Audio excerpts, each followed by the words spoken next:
Hi y'all, I thought I would show you a quick tutorial on some treats. I've been calling them treat bags that I've created for some people at work. Sort of like a random act of kindness racks for people that I work with. And I'm going to show you how I created this out of one sheet of cardstock, and I piece it all together, and then there's a little bag that holds the miniature M&Ms and a Kit Kat bar. It's held together with Velcro, and I actually used some of the borders and embellishments by this year's K&Company, their Halloween line. It's called Spooktacular. So here's the papers this year from K&Company. Just flipping through these real quick. It has little cute monsters and spiders. I thought they were pretty cute. I actually got inspired from chicnscratch.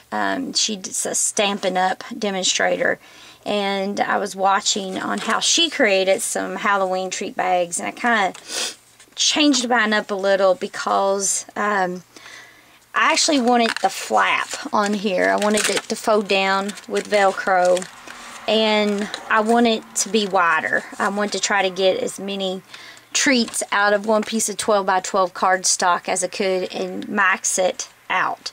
Use all the pieces and not have any scraps. So let me show you exactly what I did. I knew this was a 1-inch border, so I actually took my 12 by 12 sheet of paper and I trimmed off that extra 1 inch, which is going to be my border. Now, one thing that you have to pay attention to these type of pattern papers when you create bags is the way that you cut it. You want to make sure that you cut in the right direction so that your Happy Halloween is not crooked when you're trying to piece your bags together. I've actually created many in which they were crooked. But so the first thing I did, I went through and I trimmed off that 1 inch to where I made it 4 by 11. And this is my scrap paper, and we all have that scrapbook paper you know you're never going to use.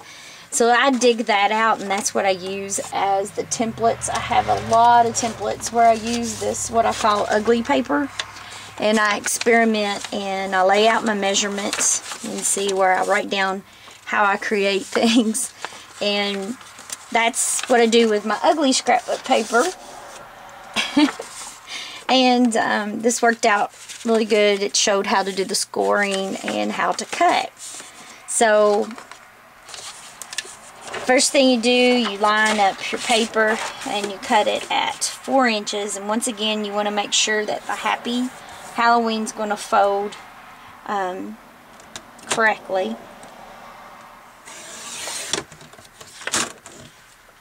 And you want to go ahead and cut all of those out. So I'm running out of room on my desk. It's time to clean. You know how you get scattered.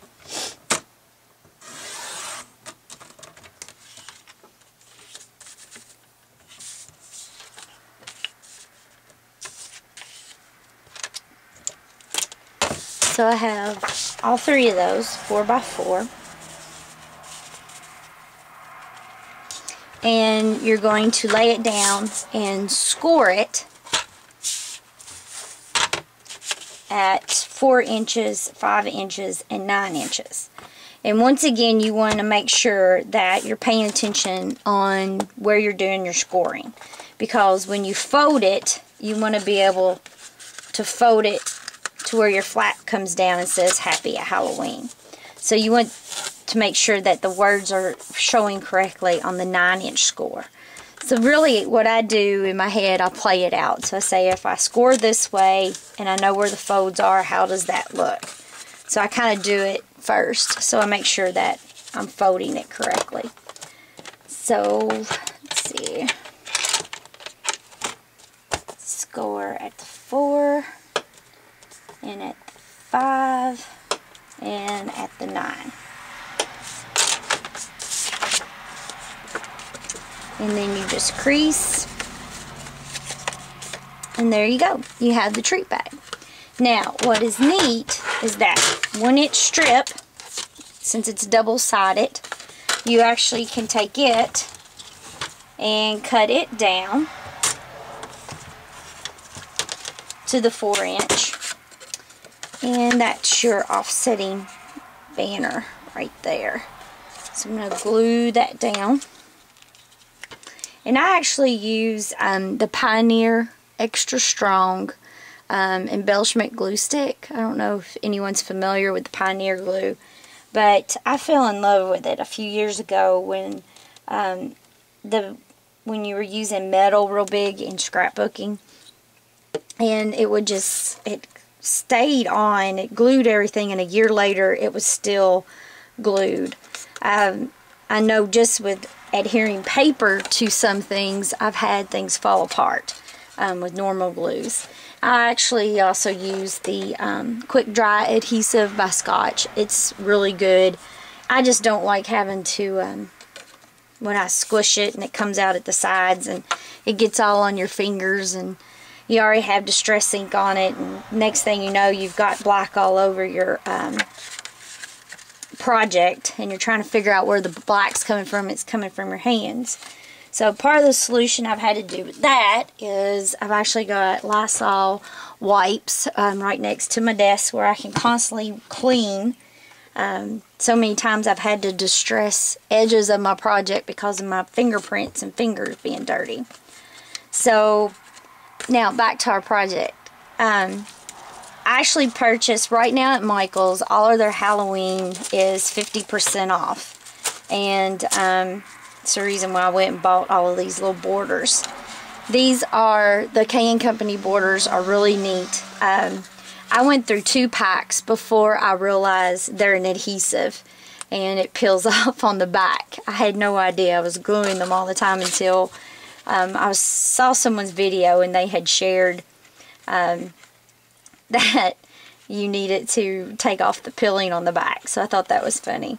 But what I do, I kind of play around with how I want the border to look. I even use all the different ones. I'm saving the Frankenstein and his bride. I don't know what I'm saving it for, but I think they're adorable, and I don't want to use it on those. So I was going to go with the pumpkins and trim the pumpkins down. And you can see that you can kind of make them all different, but I still have 2 more treat bags that I can score. And with the 1-inch strip that was left over, I used my full 12 by 12 for 3 of these. So I don't like scraps. When I have those scraps, they go in this scrap bag right here, and I don't hardly ever look in the scrap bag except for to like if I'm trying to create something else and I need just a strip of paper to kind of test on, I'll grab from the bag. But I'm really bad about using scraps, so that's why I try to use everything to the best when I'm using it. So that's what that looks like so far. And then also at 50% at Michael's right now, they have their chipboard items. So I purchased those, and actually this is coming out of a package. I now have moved them all together. So let's peel that off, and we're being repetitive and putting Happy Halloween again, but putting it there. And then the next item that I did, I bought some black Velcro adhesives, and that's how I'm going to hold it together, and push that down, and there's that piece of it. And the next thing I did was with the candy. Let me get the candy bags.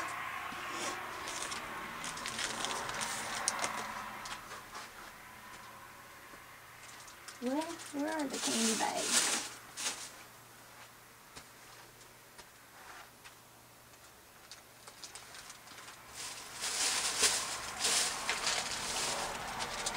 Okay, Sorry about that. Had to go hunt down. These are actually, I think they're 4x3. Is that right? Yeah, 4x3 candy bags that you can buy. And I bought those, put 2 pieces of candy in them, and put them inside. Use my Tim Holtz tiny attacher and stapled the bag actually to the cardstock.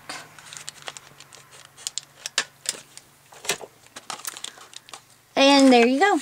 You have a cute little treat bag that you can hand out, and on the back you can actually put your hand stamp on it. And these are quick and easy to make. I just made 24 today in less than an hour. So I thought this was a cute little tutorial I'd show everyone, and I'll see everybody next time. Thanks. Bye.